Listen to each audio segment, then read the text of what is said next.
我的门诊每天100号是常事，但是有一件苦事，就是每天出诊繁多，特别是法租界的病人更多。我就想到法租界去设立一个分诊所，因找寻新址困难，始终没有找到理想的地方。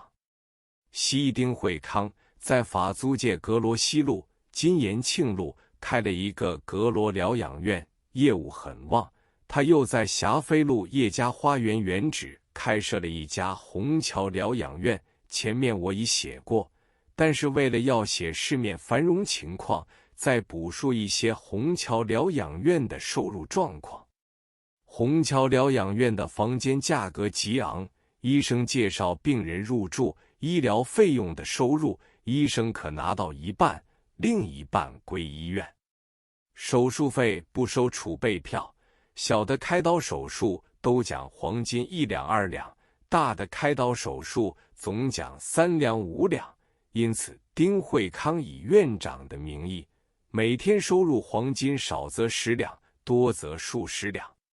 所以丁惠康对诊病的事完全置之不理，只是坐享其成。他是喜欢拍照的，价值昂贵的照相机有10多架，晚间就专找漂亮的舞女拍照。他的摄影技术相当好，曾在大兴公司举行过一次个人摄影展览会，展出的照片都是非卖品，朋友向他索取，他总是添印赠送，所费虽大，却毫不介意。丁惠康挥金如土，最荒谬的一件事，那时节股票市场已进入疯狂状态，他也常常去买股票。有一天买进股票达黄金40-50两之多，就在停车时忘记关上车门，不一会儿全部股票被窃。从前股票经济一手来一手去，没有记录，所以他也无法挂失，因此这一大包股票白白送给了小偷。那天我正和他一同进膳，他说出这事，大家为他着急，他却毫不在乎，一笑了之。他开医院有一套特别的宣传法，就是登报免费为人照 X 光，以照费为限。广告登出来，登记的人动辄达1000人之多。他只有一架 X 光机，每天限200人，由一个值日医生主理。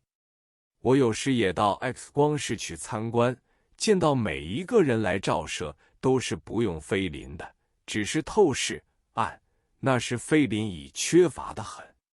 每个人照 X 光的时间不过1分钟，医生就在卡纸上打上了一个橡胶图章，少数说是肺部正常，多数都说左肺有病或右肺有病。这样有病的人一个个争先恐后的登记求治，那是有钱的人极多，即刻住院。于是虹桥疗养院把空置的房间都布置起来作为病房。在这个时候，丁惠康岂止是日进斗金，事实上比1斗黄金还多。这个时候盘尼西林刚刚发明，价值昂贵，都有跑单帮的人从香港偷带到上海，路途遥远，他们怎样的跑法我也不知道。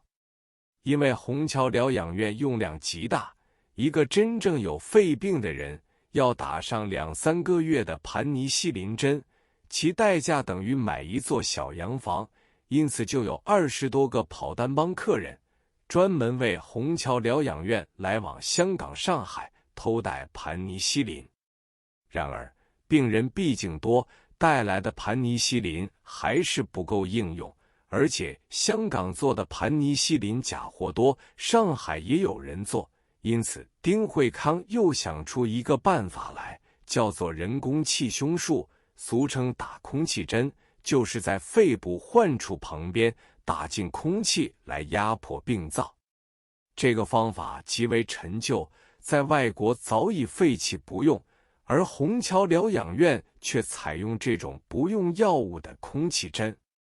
这种空气针针尖极粗，怕痛的人叫爷叫娘的受不住。果然有一部分人用了这个方法，病灶竟然停止活动，逐渐痊愈。但是也有一部分人因为打了此针，转变成结核性类膜炎，致使病势更形恶化而死亡。我对他们的 X 光透视检查1分钟就能看出病灶，极表怀疑。有一次，我和丁惠康开玩笑，我说每天检查这么多的病人，我倒要问问这位检查的人是什么天才。说罢，我拿张报纸要来试试，让一个人1分钟之内在报纸上看20个小字，并且要他默出来，这是无论怎样杰出的天才也做不到的。丁惠康笑了一笑说：“这是个赚钱的生意经，你怎么这样认真地拆穿我的西洋镜呢？”两人为之莞尔，也不再说下去了。丁惠康如此赚钱，大家也不甚明了，所以那时节鲁人乐熟的事虽多，他倒不曾成为这帮人的目标，而他依旧挥霍无度，大部分的钱都是花在女人身上。歌舞场最漂亮的红牌舞女，10个之中至少有6、7个和他发生过肌肤之亲。他的一部分钱用来收买古董，真古董、假古董塞满了几房间。他在法租界有名的13层楼办了一个俱乐部，每隔10天8天就把陈设出来的古董调换一次，一方面也借此炫耀他的收藏之富。本来他的父亲丁福宝在这个俱乐部中每星期举行一次周会，到的人都是当时的文人雅士和江浙名宴。丁福宝看到这许多古董，认为张扬开来容易发生祸端，所以不久周会就改在他的老宅中举行。我写这段文字是说明抗战期间，苦的人极苦，发财的人也发得莫名其妙。